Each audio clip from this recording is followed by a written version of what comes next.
इस बात का ध्यान रखना कि जब डिजॉक्सिन देते हैं तो हाइपोकैलीमिया वो करवा सकती है, और अगर डिजॉक्सिन की टॉक्सिसिटी हो जाए तो वो हाइपरकैलीमिया करवाती है।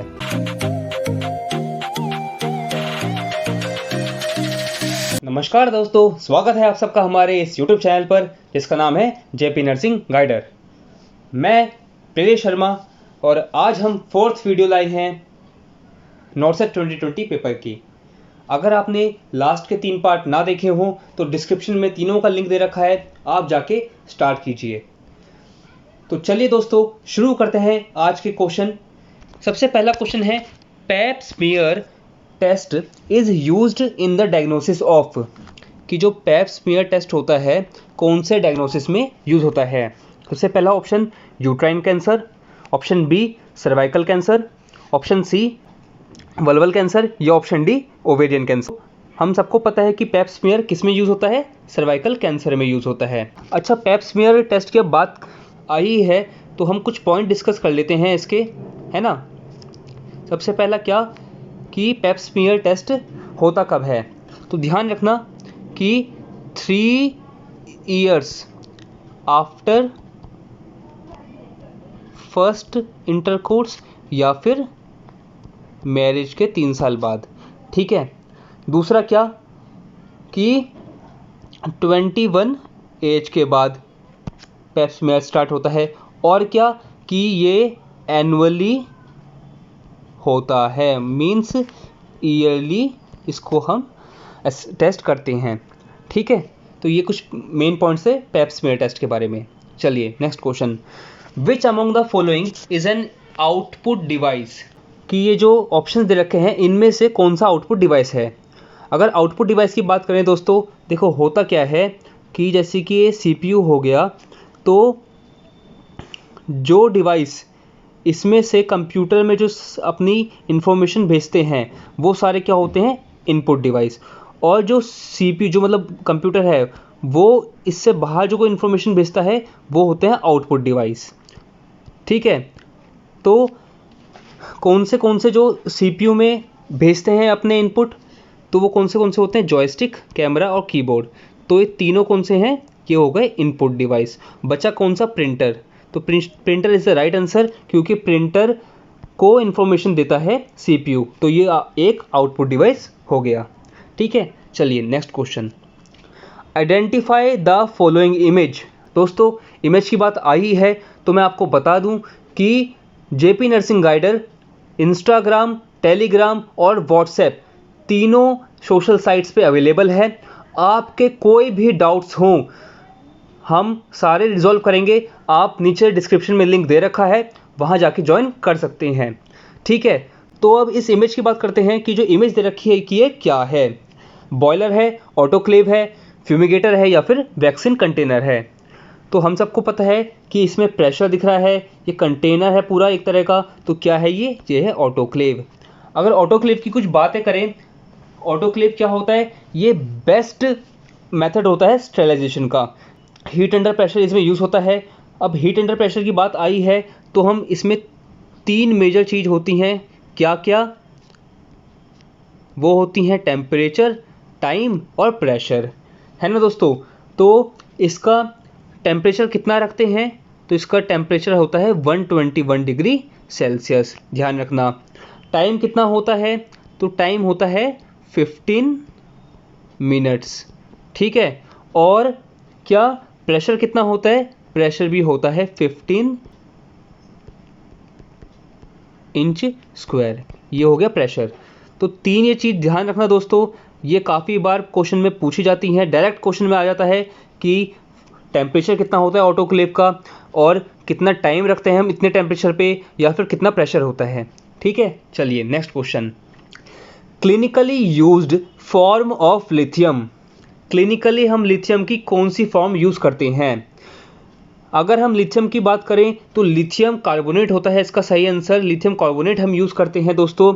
लिथियम कार्बोनेट की और मैं आपको कुछ बातें बताऊं तो लिथियम जो है एंटीमेनिक ड्रग है, मेनिया के पेशेंट्स को दी जाती है। साथ में और क्या, इसको देते वक्त हमें कुछ बातें ध्यान रखनी होती है कि क्या, कि जब लिथियम देते हैं तो के KFT टेस्ट ज़रूरी करवाते हैं। क्यों? क्योंकि किडनी इसको मेटाबोलाइज कराती है। ठीक है, तो KFT क्रिएटिनिन लेवल ज़रूर देखते हैं। साथ में और क्या, इसका थेरेपेटिक लेवल की बात की जाए कि थेरेपेटिक इंडेक्स क्या होता है इसका, तो इसका होता है 0.6 से लेके 1.2 मिली इक्विवेलेंट पर लीटर। ठीक है दोस्तों, इसको भी ध्यान रखना। और क्या कि इसके साथ ना कभी भी डायूरेटिक्स मेडिसिन या फिर कॉफ़ी टाइप की जो डायूरेसिस करवाती हों वो नहीं देते हैं। क्यों? क्योंकि इस मेडिसिन से हाइपोनेट्रीमिया कॉज हो सकता है। ठीक है, तो क्योंकि यूरिन के साथ साथ ये वाटर और सोडियम जो है दोनों एक्सक्रीट करवा देती है उस वजह से। ठीक है दोस्तों, चलिए next question. PDS suture is an example of. PDS की फुल फॉर्म बताऊं तो मैं पॉली डायक्सिनोन सूचर होता है। ठीक है, ये PDS होता है, ये एक एब्जॉर्बेबल सूचर होता है जो कौन सा, सिंथेटिक होता है। तो इसका करेक्ट ऑप्शन है दोस्तों option B, synthetic absorbable suture.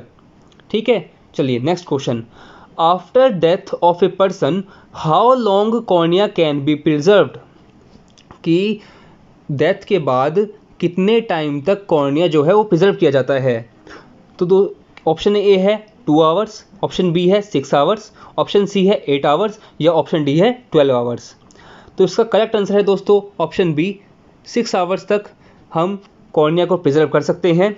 ठीक है, next question. Which snake venom causes rapid DIC। Rapid DIC हमने आपको पहले ही बताया था कि क्या, लास्ट वीडियो में भी, कि डिसेमिनेटेड इंट्रावस्कुलर कोगुलेशन होती है। ठीक है, अगर वेनम की बात की जाए ना दोस्तों, तो मेनली वेनम जो होते हैं वो 2 टाइप के होते हैं।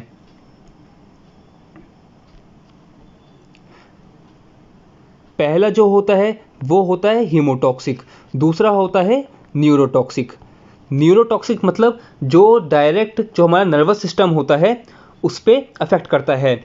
और दूसरी जगह हीमोटॉक्सिक की बात की जाए तो हीमोटॉक्सिक मतलब ब्लड में ये जो जहर है ये उस पर इफेक्ट करेगा। ठीक है, तो जो DIC जो कंडीशन है वो इसी जहर की वजह से होती है। तो मैं आपको बताऊं, कोबरा, क्रेट और बैंडी ये तीनों ही न्यूरोटॉक्सिक वेनम टाइप के होते हैं स्नेक्स। ठीक है, और जो बचा वाइपर, ऑप्शन सी, ये करेक्ट आंसर है क्योंकि ये हीमोटॉक्सिक वेनम होता है इसके अंदर और यही DIC करता है। ठीक है, चलिए next question. The primary action of injection paracetamol is. Paracetamol का प्राइमरी एक्शन क्या है दोस्तों? सबको पता है कि क्या, ऑप्शन डी, एंटीपायरेटिक। कि क्या, ये बुखार में, पायरेक्सिया में हम इसे देते हैं। Next question. Nicotine replacement therapy is used for. आप अगर टीवी भी देखते होगे तो आप देखते होगे कितनी बार कि निकोटेक्स या फिर इन सब कंपनियों के ऐड आते हैं, है ना। वो क्या करती हैं, जो जिनको स्मोकिंग की लत होती है ना, जिनसे स्मोकिंग छोड़ी नहीं जाती, उनके लिए दी जाती है कि भाई ये खाइए और आप छोड़ देंगे। तो ये निकोटिन रिप्लेसमेंट थेरेपी क्या होती है, किसके लिए होती है? ये होती है आपकी स्मोकिंग सिजेशन के लिए। चलिए next question. Difference between smallest and largest value is.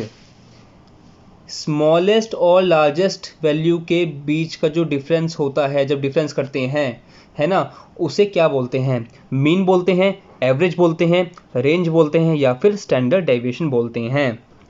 देखो, मीन तो हो गया कि sum of terms divided by number of terms, but और साथ में जो ऑप्शन बी है एवरेज, एवरेज भी यही होता है कि सम ऑफ ऑब्जर्वेशन, जो हमने ऑब्जर्व किया है, सम अपॉन मतलब divide by number of candidates, की टोटल जो कैंडिडेट्स होंगे उससे डिवाइड किया जाए।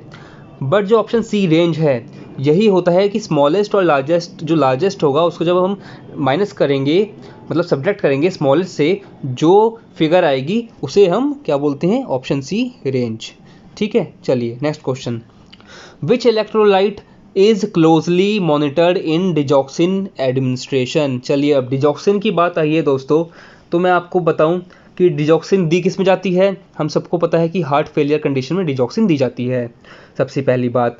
दूसरी क्या, कि हमेशा इसमें हार्ट रेट असेस करना होता है कि हार्ट रेट कितने से ज़्यादा 60 बीट पर मिनट से ज़्यादा होना चाहिए। ठीक है, और क्या कि जो डिजॉक्सिन है वो क्या करवाती है, हाइपोकैलीमिया करवाती है। ठीक है, तो हमें किस पे ध्यान देना चाहिए, आपका पोटेशियम लेवल पे, क्योंकि ये हाइपोकैलीमिया करवाती है। तो इसमें ऑप्शन सी करेक्ट आएगा। ठीक है, अच्छा दोस्तों, हाइपोकैलीमिया तो ये करवाती है। एक और चीज़, अगर डिजॉक्सिन की टॉक्सिसिटी हो जाए तब दोस्तों ध्यान रखना कि हाइपो नहीं, तब उस कंडीशन में हाइपरकैलीमिया होगा। इस बात का ध्यान रखना कि जब डिजॉक्सिन देते हैं तो हाइपोकैलीमिया वो करवा सकती है, और अगर डिजॉक्सिन की टॉक्सिसिटी हो जाए तो वो हाइपरकैलीमिया करवाती है। ठीक है, चलिए next question. Identify the placental removal technique shown in the image. कि ये जो टेक्निक दिखा रहे हैं, है ना, ये क्या टेक्निक हो गई है प्लेसेंटल रिमूवल की?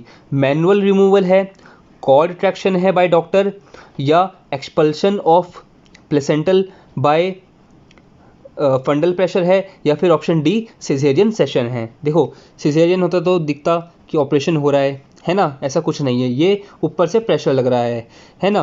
तो ये मैनुअल रिमूवल भी नहीं हो सकता, ना ही डॉक्टर ट्रैक्शन हो सकता।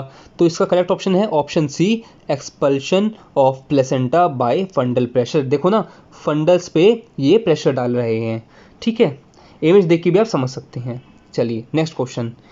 विच of the following is not used before ECT procedure?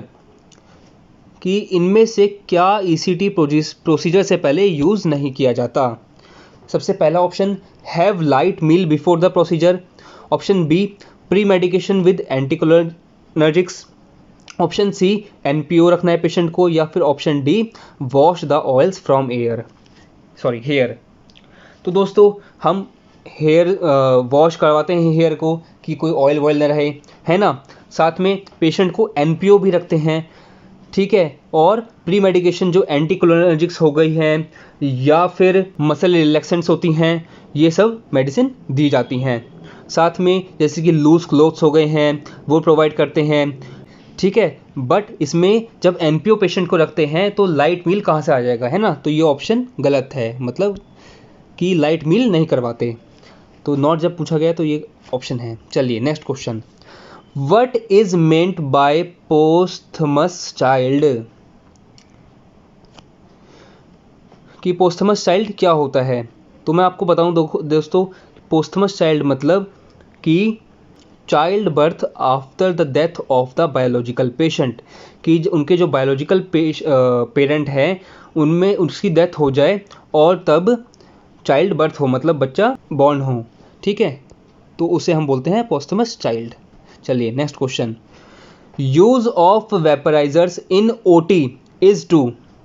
हम वेपराइजर्स का यूज़ क्यों करते हैं ओटी में? ऑप्शन ए है maintain required humidity in OT, या make sure required number of air exchange occurred in OT, या deliver given concentration of volatile anaesthetic agent, या फिर option D disinfect environmental air in OT.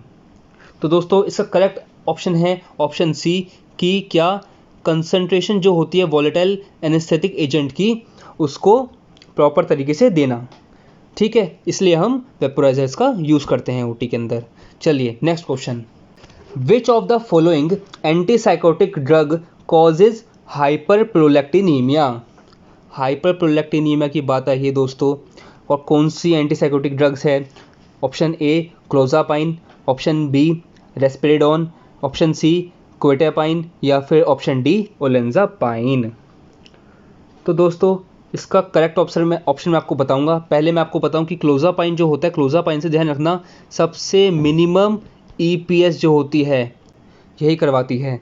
ठीक है, साथ में option जो डी है ओलेंजापाइन, इसका क्या साइड इफ़ेक्ट है कि ये ओबेसिटी या फिर जो जिसे हम बोलते हैं वेट गेन, ये ही करवाती है सबसे ज़्यादा। ठीक है, वेट गेन देखो क्लोजापाइन ये सभी करवाती हैं, ज़्यादातर एंटीसाइकोटिक जो वेट गेन करवाती हैं, बट ओलेंजापाइन इसमें सबसे ज़्यादा करवाती है। ठीक है, और हाइपरप्रोलैक्टिनीमिया कौन सी करवाती है? ये करवाती है आपकी ऑप्शन बी रेस्पेरिडोन। एक और बात दोस्तों, क्या कि रेस्पेरिडोन एक और चीज़ करवाती है क्या? वो करवाती है क्या? Orthostatic hypotension. तो इस बात को आप ध्यान रखना, ठीक है दोस्तों। चलो next question, which of the following is not a social media platform? कि सोशल मीडिया प्लेटफॉर्म कौन सा इसमें से नहीं है? ट्विटर, इंस्टाग्राम, फेसबुक या फिर विंडोज़।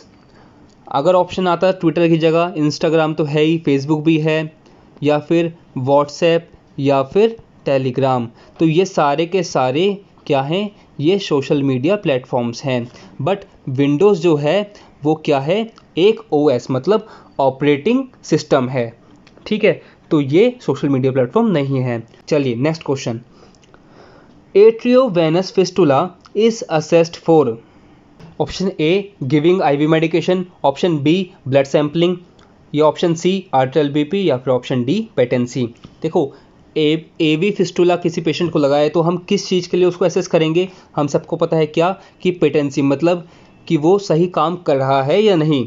देखो बीपी और ब्लड सैंपलिंग जिस एक्सट्रीमिटी मतलब जिस हाथ पे एवी फिस्टुला लगा होगा उससे तो हम ये दोनों चीज़ करेंगे ही नहीं, है ना। और आईवी मेडिकेशन तो दे ही नहीं सकते क्योंकि जब हम ब्लड सैंपलिंग और कैनलोइन लगा सकते हो उस पर, ठीक है। तो इस चीज़ को आप ध्यान रखिएगा। चलिए next question, which blood group is known as universal recipient? तो सबको पता है क्या कि ए बी पॉजिटिव जो होता है वो यूनिवर्सल रेसिपिएंट होता है। Next question, Heimlich manoeuvre is used to treat? Heimlich manoeuvre किस को ट्रीट करता है? Lower airway obstruction, nasal obstruction, tracheal obstruction, या फिर option D upper airway obstruction. तो इसका करेक्ट ऑप्शन है दोस्तों upper airway obstruction. Heimlich manoeuvre में देखो दोस्तों, ये माउथ हो गया, है ना, ये अपर एयरवे होगा। तो स्टर्नम के नीचे और जो स्टमक का एरिया होता है वहाँ से प्रेशर लगाते हैं हेमलिच मैन्यूवर में, और जो भी अपर एयर में जो कोई ऑब्स्ट्रक्शन होती है वो उस प्रेशर से बाहर आती है, ठीक है। चलिए next question, extra calories needed during second semester of pregnancy? अगर आपने मेरी ओबीजी की पहले की वीडियोस देखी होंगी तो आप तुरंत समझ जाएंगे कि इसका ऑप्शन क्या है। ऑप्शन ए 300 kcal, क्योंकि मैंने उस वीडियो में भी बताया था कि कितना 350 kcal जो होता है मतलब किलो कैलोरीज पर डे वो एक्स्ट्रा देनी होती है ना। मैंने उस टाइम भी बताया था। और क्या अगर बात आए लैक्टेशन की तो लैक्टेशन में कितना 550 से 600 kcal एक्स्ट्रा देते हैं, ठीक है। चलिए next question, which is not an adverse effect of clozapine? Clozapine का इनमें से कौन सा एडवर्स इफेक्ट नहीं है ना। Option A weight gain, option B hypersalivation, option C hepatotoxicity, या फिर ऑप्शन डी टैकीकार्डिया। तो इसका करेक्ट ऑप्शन है क्या? ऑप्शन सी कि हेपेटोटॉक्सिसिटी ये ड्रग नहीं करवाती है। बाकी वेट गेन, हाइपरसलाइवेशन या फिर टैकीकार्डिया ये सब ये करवाती है। और साथ में मैंने पहले बताया कि मिनिमम ईपीएस ये ड्रग होती है, ठीक है। चलिए next question, use of epinephrine will cause which of the following symptoms? देखो एपिनेफ्रिन क्या होता है, इसको हम बोलते हैं फाइट और फ्लाइट रिस्पॉन्स, है ना। तो ये तब एपिनेफ्रिन रिलीज होता है, कहाँ से? ये होता है एड्रिनल ग्लैंड से। तो इसमें होता क्या है, ब्रेडिकार्डिया, टैकीकार्डिया, इंक्रीज बीपी या फिर टैकीपनिया। तो दोस्तों ये करवाती है टैकीकार्डिया, हार्ट बीट को ये फास्ट करवा देती है। ये मेनली बीटा 1 रिसेप्टर पे काम करती है, उसकी वजह से टैकीपनिया होता है, टैकीकार्डिया होता है, ठीक है। चलिए next question, which of the following vaccine cold chain must be maintained? किसके लिए यूज़ होती है दोस्तों, ध्यान रखना, लाइव वैक्सीन के लिए हमेशा कोल्ड चेन बना के रखते हैं, क्योंकि लाइव वैक्सीन में लाइव माइक्रो ऑर्गेनिजम्स यूज़ होते हैं वैक्सीन बनाने के लिए, तो उनको एक परफेक्ट टेम्परेचर चाहिए जिससे कि उनकी प्रोडक्शन जो ज़्यादा ना हो पाए, ठीक है, क्योंकि हमें लाइव चाहिए होते हैं। चलिए next question, which of the following is not transmitted by needle stick injury, इनमें से कौन सा ट्रांसमिट नहीं हो सकता नीडल स्टिक इंजरी से, HIV, hepatitis B, scrub typhus या फिर हेपेटाइटिस सी। हम सबको पता है HIV, हेपेटाइटिस बी और हेपेटाइटिस सी तीनों हो सकते हैं, बट स्क्रब टाइफस जो होता है ये स्किन की डिजीज़ में आता है, ये इसकी वजह से स्किन प्रॉब्लम होती हैं, तो ये नहीं होगा। चलिए next question, cyanotic spell is seen in, cyanotic spell हम सबको पता है कि टेट्रोलॉजी ऑफ फैलेट में सीन होता है। अगर आपने मेरी पहले की वीडियोस देखी होंगी तो आप बिल्कुल समझ जाएंगे, इसलिए हम बोलते हैं दोस्तों कि जाइए पहले की वीडियोस देखिए, हमने उसमें अच्छे से एक्सप्लेन कर रखा है। चलिए next question, identify the position shown in the image, Trendelenburg position है, रिवर्स ट्रेंडलबर्ग है, लिथोटॉमी है या फिर सिम्स पोजीशन है। तो दोस्तों ट्रेंडलबर्ग पोजीशन ध्यान रखना हमेशा कि पेशेंट उल्टा लेटा रहता है इसमें, ठीक है, तो इसे ऑप्शन ए बोलते हैं, तो ये इसका उल्टा है, तो मतलब इसे क्या बोलेंगे, इसे रिवर्स ट्रेंडलबर्ग पोजीशन बोलेंगे, तो ये करेक्ट ऑप्शन है, ठीक है। और लिथोटॉमी पोजीशन आप सबको पता है कि ऐसे होती है, ध्यान रखना, ठीक है। चलिए next question, side effect of clozapine includes, क्या बात है, आज तो क्लोजापाइन के काफ़ी सारे आंसर दिए हैं 9 से 2020 में, तो कौन से साइड इफेक्ट्स होते हैं, ए ग्रेनुलोसाइटोसिस, बिल्कुल ये होता है, नोजिया, वॉमिटिंग, डायरिया नहीं होते हैं, इसमें ए ग्रेनुलोसाइटोसिस होता है। चलिए next question, which of the following is primary prevention in skin cancer, primary prevention पूछा है, option A applying sunscreen creams and lotion while going out, या option B professional skin examination and self skin examination, option C early diagnosis and initiation of treatment for skin cancer, या option D health education regarding treatment complaints of chemotherapy. तो इसमें पूछा गया है, देखो primary prevention होता ही क्या है, प्राइमरी प्रिवेंशन मतलब कोई डिजीज़ होने से पहले जो हम प्रिवेंशन करते हैं कि वो डिजीज़ हो ही ना, है ना, वो डिजीज़ हो ही ना, तो इसमें करेक्ट ऑप्शन क्या होगा, ऑप्शन ए कि हम सनस्क्रीन और लोशंस लगाएं बाहर निकलने से पहले, जिससे कि हार्मफुल जो यूवी रेडिएशन होती है उससे स्किन कैंसर का खतरा हो ही ना, ठीक है। चलिए next question, most painful type of burn is, देखो बर्न की जब बात आती है ना तो पेन डिपेंड करता है कि कौन सी लेयर ऑफ स्किन में हुआ है बर्न, कहाँ तक हुआ है। फर्स्ट डिग्री बर्न क्या होता है, जो सुपरफिशियली होता है ना, सेकंड डिग्री बर्न जो डर्मिस तक जाता है, थर्ड डिग्री बर्न और डीप जाता है मतलब हाइपोडर्मिस, और फोर्थ डिग्री मतलब जो बोन्स और मसल्स तक चला जाता है, ठीक है। तो अगर जब बात आती है पेन की तो हम सबको पता है क्या कि डर्मिस लेयर जो होती है इसी में नर्व एंडिंग्स होती हैं, तो अगर जब सेकंड डिग्री बर्न होगा तो मतलब नर्व एंडिंग्स को भी वो इंक्लूड करेगा, है ना, नर्व एंडिंग खुली हो जाएंगी मतलब ओपन रहेंगी तो उसमें पेन होगा, ठीक है। तो इसलिए सबसे ज़्यादा पेनफुल जो बर्न होता है वो सेकंड डिग्री होता है, ठीक है। चलिए next question, scrubbing will be considered as, scrubbing को हम क्या कैसे कंसिडर करेंगे, chemical disinfection, physical disinfection, physical sterilisation या फिर केमिकल स्टेरिलाइजेशन। तो इसका करेक्ट आंसर है दोस्तों ऑप्शन बी फिजिकल डिसइंफेक्शन, ठीक है। Next question, which state border is not connected to Madhya Pradesh, चलिए अगर हम बात करें, अगर मान लें कि ये मध्य प्रदेश हो गया है तो मैं आपको समझाऊं कि अगर यहाँ पे जाएंगे तो मध्य प्रदेश को तो यूपी पड़ता है, यहाँ जाएंगे तो राजस्थान पड़ता है, यहाँ पे गुजरात पड़ता है, यहाँ पे महाराष्ट्र पड़ता है ना, तो ये तीनों ऑप्शन ही गलत हो गए हैं, मतलब ये तो पढ़ते ही पढ़ते हैं। साथ में बताऊं इस साइड पे छत्तीसगढ़ पड़ता है, तो बचा ऑप्शन डी उड़ीसा। ध्यान रखना छत्तीसगढ़ के बाद ही उड़ीसा आता है, तो उड़ीसा टच नहीं करता एमपी से, ठीक है।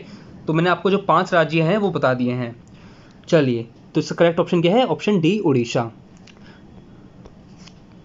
तो दोस्तों आज की वीडियो में इतना ही। अगर वीडियो पसंद आई तो लाइक, शेयर और सब्सक्राइब जल्दी ज़रूर कीजिएगा, ठीक है। और अगर आपको जो भी पेपर चाहिए तो आप नीचे कमेंट सेक्शन में बोलिए, तो वो हम पेपर आपके लिए नेक्स्ट वीडियो में लाएंगे। धन्यवाद।